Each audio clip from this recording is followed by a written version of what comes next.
창세기 40장 1절에서 3절 말씀입니다. 그 후에 애굽왕의 술 맡은 자와 떡 굽는 자가 그 주 애굽왕에게 범죄한지라. 바로가 그 두 관원장 곧 술 맡은 관원장과 떡 굽는 관원장에 노하여 그들을 시대장의 집안에 있는 옥에 가두니 곧 요셉에 갇힌 곳이라.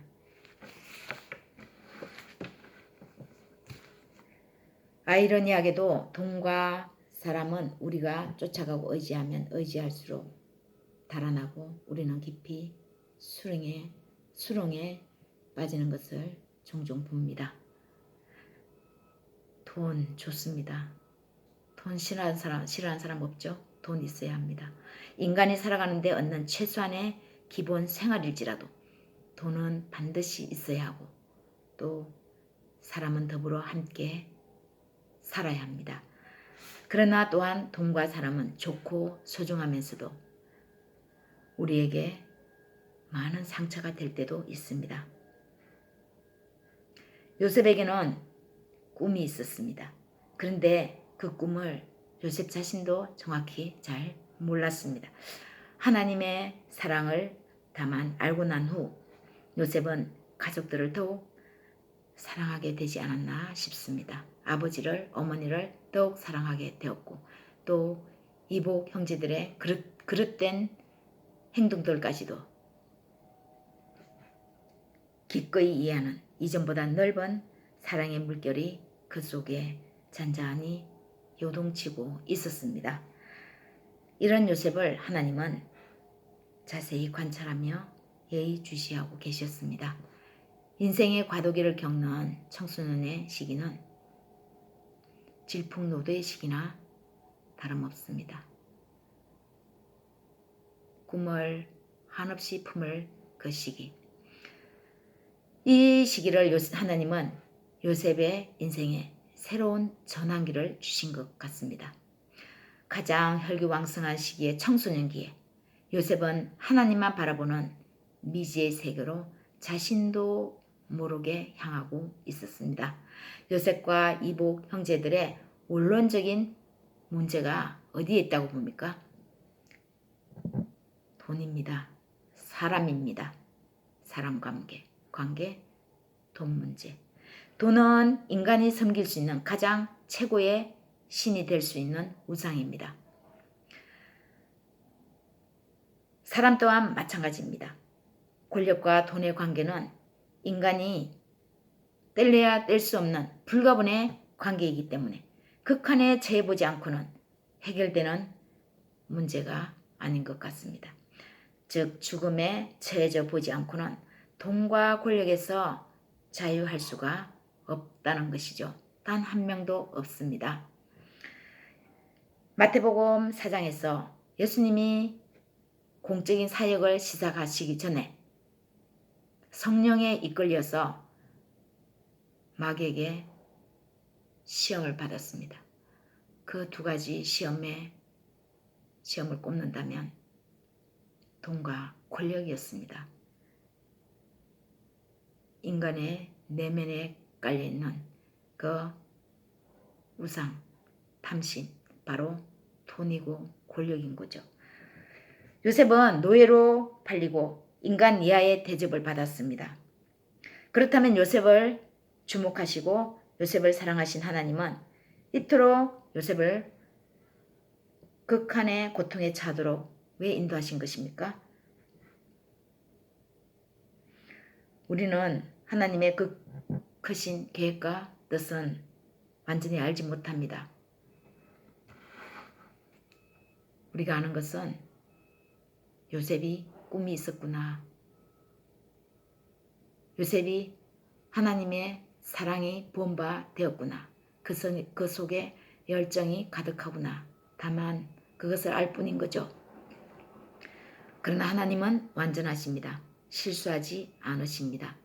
요셉을 향하신 계획이 원대하신 만큼, 이상이 원대한 만큼 요셉은 그 이상을 현실에서 실현시켜 나가는 그 또한 대가가 엄청나게 컸습니다.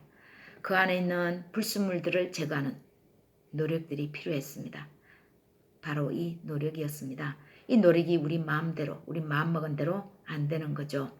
어느 누가 그 노력을 위해, 자신의 꿈을 위해서 그 꿈이 아무리 대단할지라도 일부러 불구덩이에 뛰어들 사람이 어디 있습니까? 설령 어떤 사건에, 어떤 장소에 갈지라도 그곳이 그렇게 엄청난 불구덩이라는 것을 감지하지 못하고 대부분 갑니다. 이것이 우리는 스스로 할 수 없다라는 것입니다. 하나님을 의지하면 의지할수록 요셉은 더욱 미궁 속으로 빠졌습니다. 급기야 강간미수범으로 감옥까지 간 것이죠. 오늘 본문 말씀도 요셉이 형제들에 의해 애굽의 노예로 팔린 후 온갖 시련을 겪은 다음 희망이 있을까 하는, 인간에게 더 이상 희망이 있을까 하는 그런 삶이라고 할 수 없는 시련을 거친 후 조금 삶이 나아지나 싶었는데 또다시 강간미수범으로 감옥에 갇혔는데 여기서 왕의 신하 두 사람을 만난 사건을 기록한 장면입니다.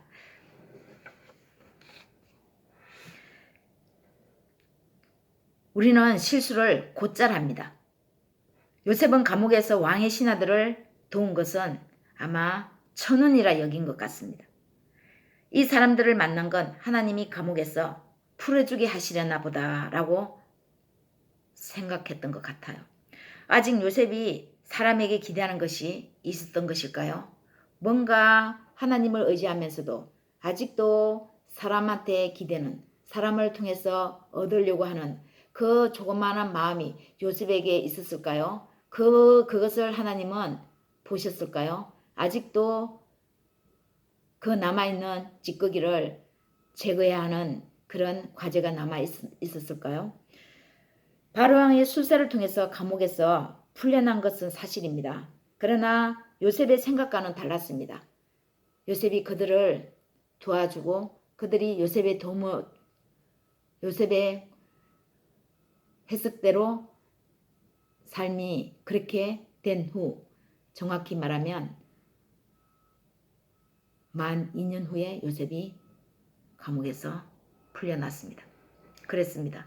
사람은 우리가 의지하고 기대하는 대상이 아닙니다. 서로 돕고 도움받는 그런 존재의 관계인 거죠.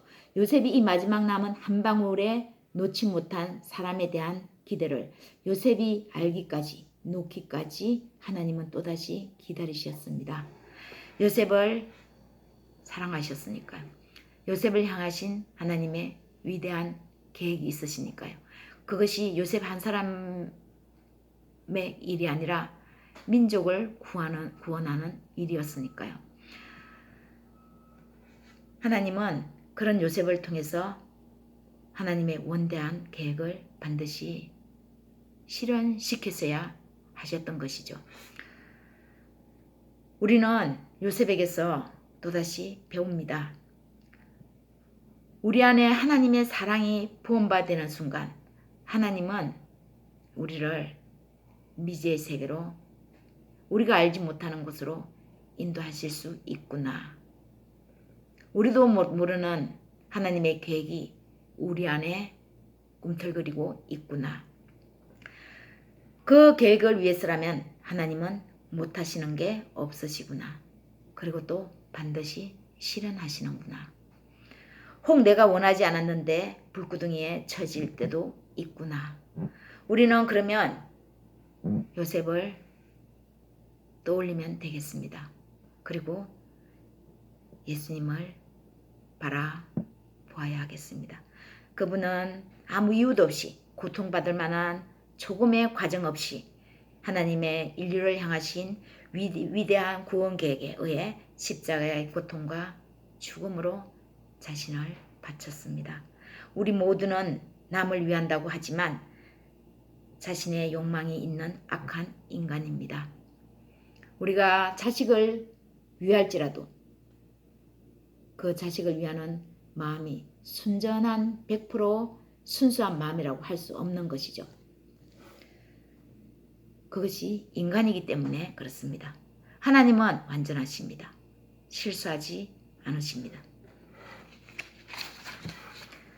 그리고 오직 예수 그리스도 그분은 순전히 우리를 향한 그 사랑으로 자신을 희생제물로 바쳤습니다. 순수하게 우리를 위하실 수 있는 분은 오직 예수님 한 분뿐이십니다. 세상에 지혜가 어디 있습니까? 아무리 뛰어난 현자라고 할지라도 하나님의 작은 지혜에도 미치지 못합니다. 그래서 왕의 책사라도 우리는 두렵고 떨림으로 임해야 합니다. 왜냐하면 우리의 지혜는 최고가 아니라 최선일 뿐인 것이죠. 완전한 지혜자는 예수 그리스도이십니다. 솔로몬이 지혜를 구했을 때 하나님은 지혜와 함께 부와 명예도 생명도 주셨습니다. 결국 사람이 돈이고 생명이었습니다.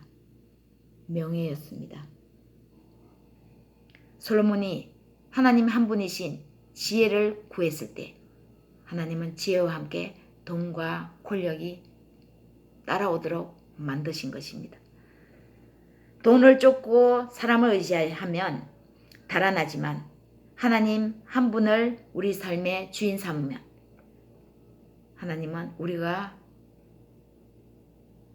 구하지 않는 것, 쫓은 것도 아닌 돈도 사람도 우리에게 보내주십니다. 여러분, 하나님을 믿는다고 의지한다고 했는데 수렁으로 빠지셨나요? 또 그런 경험이 있으신가요? 우리는 다 알지 못합니다. 하나님은 그러나 완전하십니다. 하나님은 하나님의 그 계획으로 여전히 우리를 인도하시고 계십니다. 오늘도 주의 말씀 의지하여 우리의 삶이 또다시 깊은 곳으로 가는 것을 주저하지 마시기를 예수님의 이름으로 축원합니다. 예수님과 함께 동행하는 귀한 날 되세요.